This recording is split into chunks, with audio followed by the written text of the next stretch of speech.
Hello प्यारे बच्चों, कैसी चल रही है आप लोगों की पढ़ाई? बढ़िया? चलो बढ़िया चलनी चाहिए।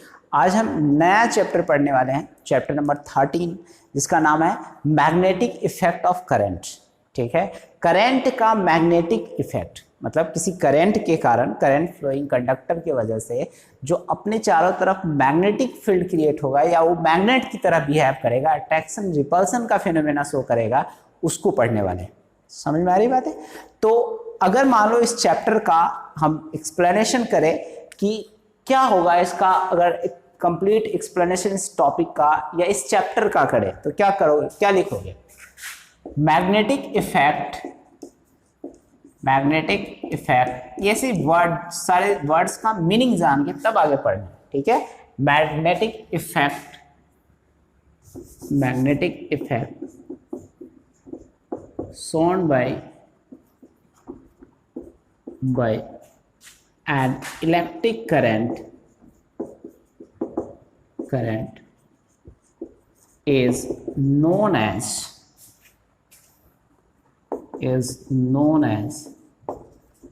magnetic effect of electric current. Magnetic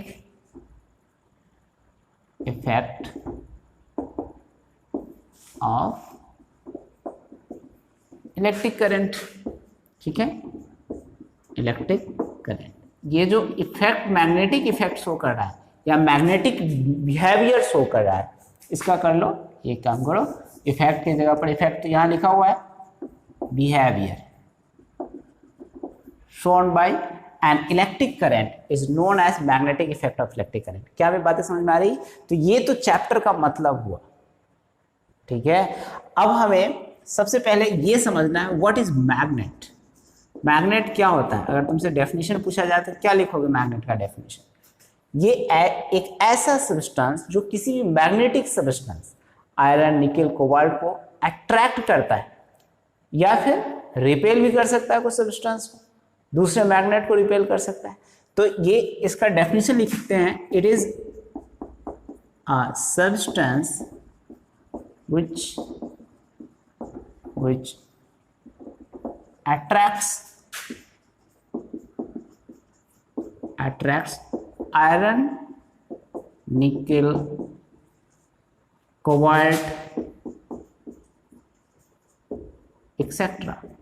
और इसको फ्रीली, अगर दूसरी तरह से तुम डिफाइन करना चाहते हो तो इसको अगर फ्रीली तुम सस्पेंड करो तो ये नॉर्थ मैग्नेट को अगर फ्रीली सस्पेंड करते हैं तो नॉर्थ साउथ के डायरेक्शन में आ जाता है। इसको कहते हैं डायरेक्टिक प्रॉपर्टी ऑफ मैग्नेट। ठीक है, तो यही रहने दो magnet. It is a substance which attracts iron, nickel, cobalt etcetera. ये सारे क्या है? मैग्नेटिक सब्सटेंस है। ओके, अब देखो एक मैग्नेट जो है, मान लो ये बहुत तरह के मैग्नेट होता है, ये हमने बार मैग्नेट लिया है। ये कौन सा मैग्नेट है? Bar magnet. ठीक है, और ऐसे जो होता है हॉर्स-शू मैग्नेट, अभी यूज करेंगे अपन, जनरेटर बनाएंगे तो ये हॉर्स-शू मैग्नेट है। ये नॉर्थ होता है, ये साउथ। हॉर्स के जो नाल होते हैं ना, उसमें जो लगे होते हैं उसको कहते हैं हॉर्स-शू मैग्नेट। कंपास नीडल, ये इस तरह के होते हैं। ठीक है, क्या मैं बातें समझ में आ रही है? ये नॉर्थ होता है, ये साउथ होता है। तो ये सब जो है ना, ये बार मैग्नेट, हॉर्स-शू, कंपास नीडल, ये सब जो है, ये सब मैग्नेट के टाइप्स है। अब देखो इसके एक पोल नॉर्थ और दूसरे क्या है? साउथ पोल है। ठीक है, तो एक बात यहां लिख लो, अभी तुमने इलेक्ट्रिक करंट चैप्टर पढ़ के तुम आया है, तो here north pole is behaving like a positive, north pole behaving like a positive charge, ये पॉजिटिव चार्ज की तरह बिहेव करता है, and south pole is behaving like a negative charge. क्या हमें बातें समझ में आ रही? Negative charge. और ये ऐसे मैग्नेट का नाम याद रहेगा, इसको कहते हैं बार मैग्नेट। ऊपर ही लिख देता हूं, बार मैग्नेट। इसको क्या कहते हैं? हॉर्स-शू, हॉर्स-शू मैग्नेट, हॉर्स-शू मैग्नेट यहां पर लिख लो। कंपास नीडल, ये तुमने देखा होगा बहुत सारा compass needle. Okay, Google map में भी लगा रहता है, इसे शो करता है नॉर्थ साउथ। तो ये जो है ना, ये पॉजिटिव चार्ज की तरह बिहेव करता है और ये नेगेटिव चार्ज की तरह। तो ये तो मैग्नेट हो गया। अब मैग्नेटिक फील्ड क्या होता है? What is magnetic field? ठीक है, देखो एक मैग्नेट, जो ये मैग्नेट रखा हुआ है, इसके पास अगर दूसरे मैग्नेट को लाए या कोई मैग्नेटिक सब्सटेंस को लाए तो वो सर्टेन फोर्स एक्सपीरियंस करता है। तो एक पर्टिकुलर रीजन में करता है, ऐसे नहीं हम हर जगह करने लगेगा, ठीक है। तो the region in which if a magnetic substance is placed then it experiences certain force then it is known as magnetic field. या तो अट्रैक्शन का फोर्स हो सकता है या रिपल्सन का हो सकता है, तो इसको क्या कहेंगे, magnetic field. It is a region, it is around a magnet in which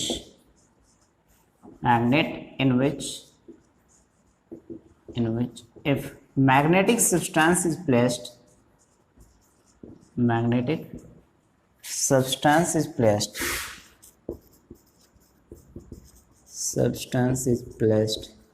then it attracts, then it experiences certain force। क्या मैं बातें समझ में आ रही है? तो इसको कहते हैं मैग्नेटिक फील्ड। ओके, एक रीजन है अराउंड जिसमें अगर कोई मैग्नेटिक सब्सटेंस को हम रखें, in which if magnetic substance is placed it experiences certain force. अब देखो, ये तो मैग्नेटिक फील्ड है। अब मैग्नेटिक फील्ड में हम जैसे किसी दूसरे सब्सटेंस को, मैग्नेटिक सब्सटेंस को लाते हैं तो वो कुछ फोर्स एक्सपीरियंस करेगा। तो ये फील्ड जो है, इसके मैग्नीट्यूड भी होते हैं और डायरेक्शन भी होते हैं। मैग्नेटिक फील्ड सिर्फ क्वालिटेटिवली नहीं है, इसके मैग्नीट्यूड भी होते हैं और डायरेक्शन। जैसे कोई हैंडसम है, सुंदर, ठीक है, तो वो कितना है, या ब्यूटीफुल, तो वो कितना है उसको मेजर कर सकते हैं? नहीं कर सकते। लेकिन कोई पैसा वाला है तो पैसे वाले को तो मेजर कर सकते हैं, इतना पैसा है, इसके पास इतना बिलियन डॉलर होगा। तो वैसे ही इसके पास जो है ना, मैग्नीट्यूड एंड डायरेक्शन दोनों है। तो देखो, इसको लिखना, it has both magnitude and direction. इसको ना मैग्नीट्यूड एंड डायरेक्शन दोनों है। Okay, both magnitude and direction, ये सीधा डायरेक्शन मैंने लिख दिया, एंड डायरेक्शन। क्या मैं बातें समझ में आ रही है? तो ये होगा डायरेक्शन। अब देखो, जितना मैग्नेटिक फील्ड इसको कहते हैं, ठीक है, it has both magnitude and direction. अब देखो, मैग्नेटिक फील्ड इंटेंसिटी, ये टर्म यूज होगा, मैग्नेटिक फील्ड इंटेंसिटी, ये टर्म। अरे मैग्नेटिक फील्ड को किससे डिनोट करेगा? बी से, ठीक है, और बी वेक्टर है तो ऊपर एरो लगा देते हैं, वेक्टर क्वांटिटी को ना एरो से दिखा देते हैं, ठीक है। तो magnetic force acting per unit north pole is known as magnetic field intensity. अब मैं लिख देता हूं इस बात को, देखो, magnetic force acting per unit magnetic field is known as अब तुमको दिख रहा है कि नहीं, देख लेना, बस बोल देता हूं मैं, तो इस लिखने, field is known as magnetic field intensity.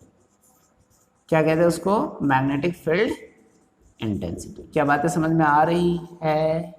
इसको कहते हैं मैग्नेटिक फील्ड इंटेंसिटी। तो मैग्नेटिक फील्ड का जो क्वांटिटेटिव वैल्यू जो देता है, न्यूमेरिकल वैल्यू देता है, यही देता है मैग्नेटिक फील्ड इंटेंसिटी। तो ये इसका फॉर्मूला लिख ले, B इक्वल टू क्या होगा? मैग्नेटिक फोर्स, FM का मतलब magnetic force upon north pole. North pole को हम ना M से, स्मॉल m से डिनोट करते हैं, मैग्नेटिक पोल स्ट्रेंथ को। तो ये हो गया तुम्हारा मैग्नेटिक पोल स्ट्रेंथ, मतलब इस मैग्नेट के जो पोल है ना, north pole and south pole के अंदर किसी ऑब्जेक्ट को खींचने की कैपेबिलिटी कितनी है, उसको कहते हैं मैग्नेटिक पोल स्ट्रेंथ। समझ में आ रही बात है? मैग्नेटिक फील्ड समझा दिया, मैग्नेटिक फील्ड इंटेंसिटी समझ लिया। अब मैग्नेटिक फील्ड लाइन से समझेंगे, तो इसको मैं साइड हो जाता हूँ, एक बार नोट कर ले, ठीक है, तो फिर रफ कर देता हूँ, फिर समझते हैं उसको, ठीक है। तो मिटा देता हूँ। अब देखो प्यारे बच्चों, लिखेंगे मैग्नेटिक फील्ड लाइंस, एक नया टर्म्स आता है magnetic field lines.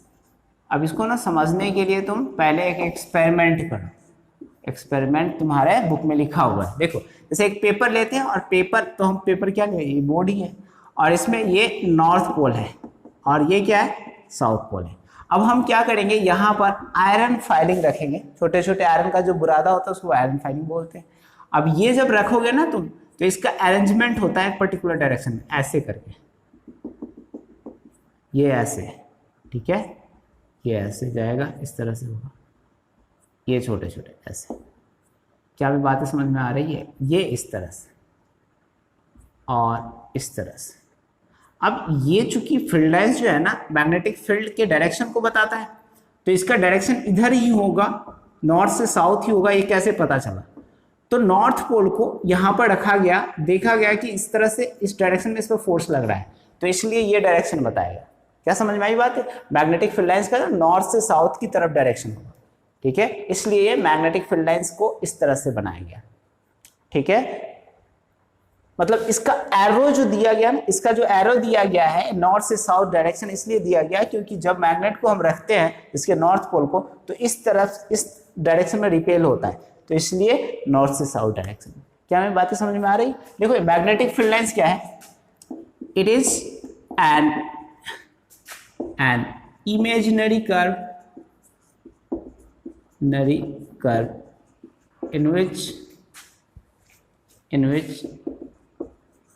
in which if unit north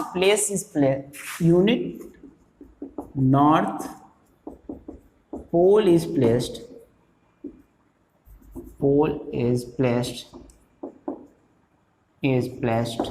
then it experiences certain force।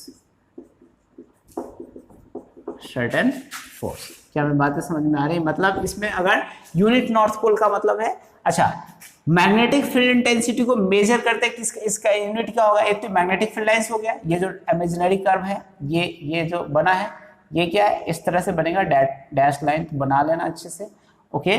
अब ये जो है ना, एक तो ये मैग्नेटिक फील्ड लाइंस तो तुमको समझ में आया, यहाँ पर मैं एरो दे के ये बात लिखना चाहता हूँ कि SI unit of magnetic field intensity लिख लो, या मैग्नेटिक फील्ड शॉर्ट में लिख देते हैं, इंटेंसिटी इज निकोला टेस्ला, ठीक है, साइंटिस्ट के नाम पर है निकोला टेस्ला, ओके। और टेस्ला अभी एक कंपनी भी है, बहुत ही स्पेस की बहुत ही अच्छी कंपनी है, ओके। किसकी है? निकोला टेस्ला, मतलब टेस्ला कंपनी किसकी है, क्या नाम है उसका, रे मैं नाम भूल रहा हूँ, अच्छा चलो मुझे याद आ जाएगा बता दूंगा। देखो इधर ये तो हो गया मैग्नेटिक फील्ड लाइंस। अब याद रहता था टेस्ला का कंपनी किसका है, और उसका नाम भी बड़ी अच्छा नाम है, बड़ी होशियार बनता है, रॉकेट बना के ऊपर भेजता है, ठीक है।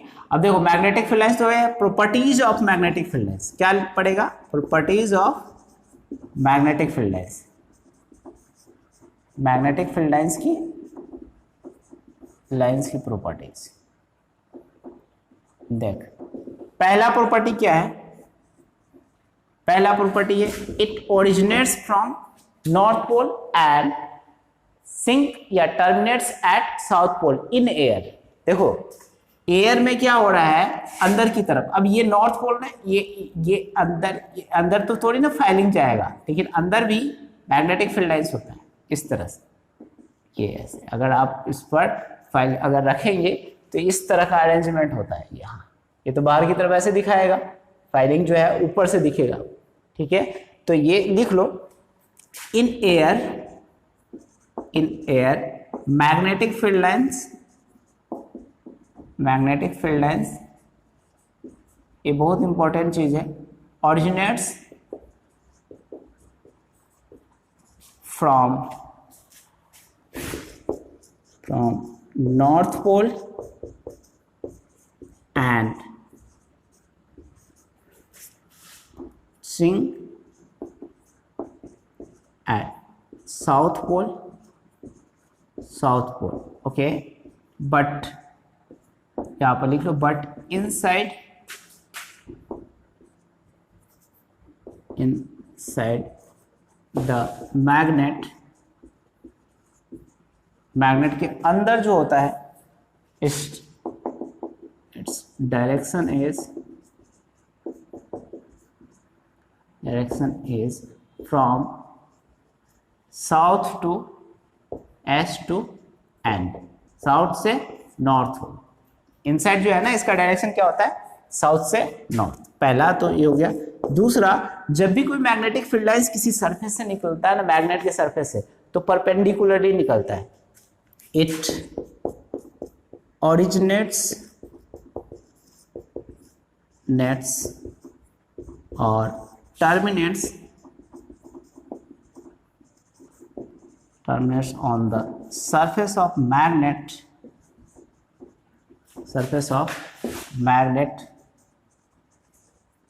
perpendicularly होता है।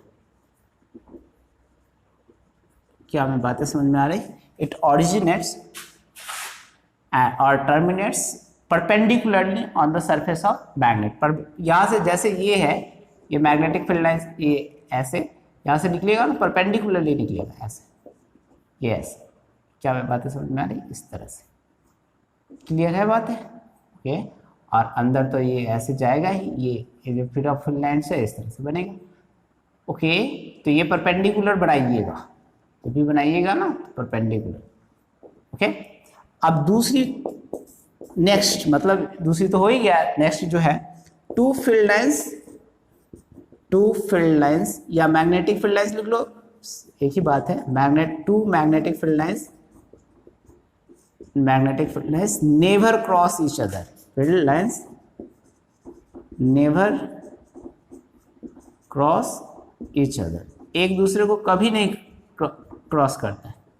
जैसे ये जो है ना, ये ऐसे है, ये ऐसे है, तो ये इसका डायरेक्शन ये है, इस तरह एक ही पॉइंट पर दो डायरेक्शन हो जाएंगे, because there will be two different direction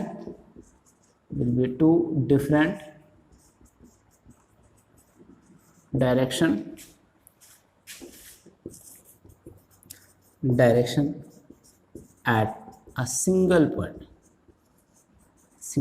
पर दो डिफरेंट डायरेक्शन। क्या हमें बातें समझ में आ रही? ये थर्ड पॉइंट हो गया। अब देखो ये फोर्थ नंबर हमें लिखना है। ये अगर मान लो जहां पर तुम देखो कि फील्ड लाइंस बहुत पास है, ये फील्ड लाइंस से ऐसे है ना, इसको देखो,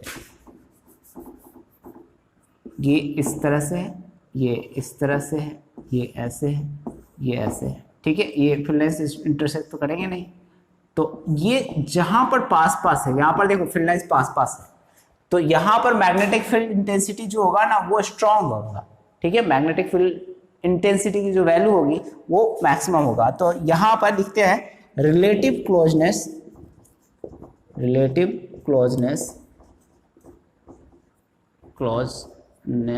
of magnetic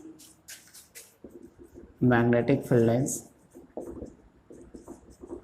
lines gives the strength of the magnet,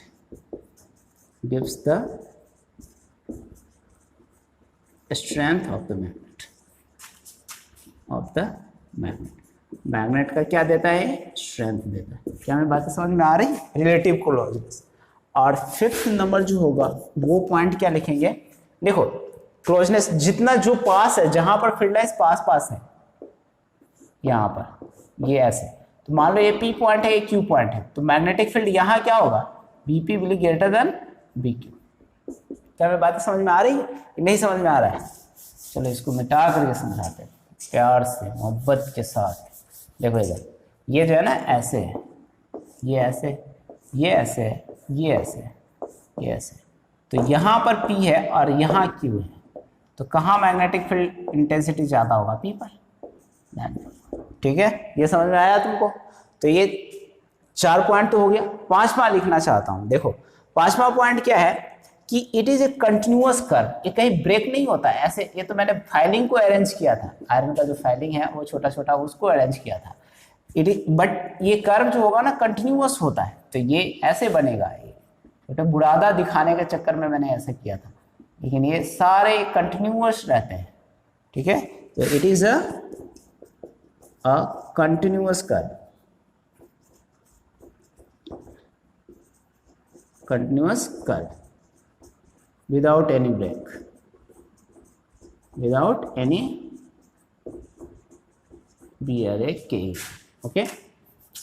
break मतलब तो हो जाएगा BRAK, ठीक है, विदाउट एनी ब्रेक। तो ये फील्ड लाइंस है।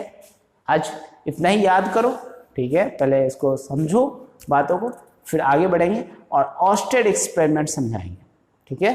आपको ऑस्टेड का क्या एक्सपेरिमेंट था और उससे करंट की वैल्यू कैसे आई, क्या कैसे निकालेंगे सर्कुलर के लिए, स्ट्रेट के लिए, ठीक है, इसको समझें।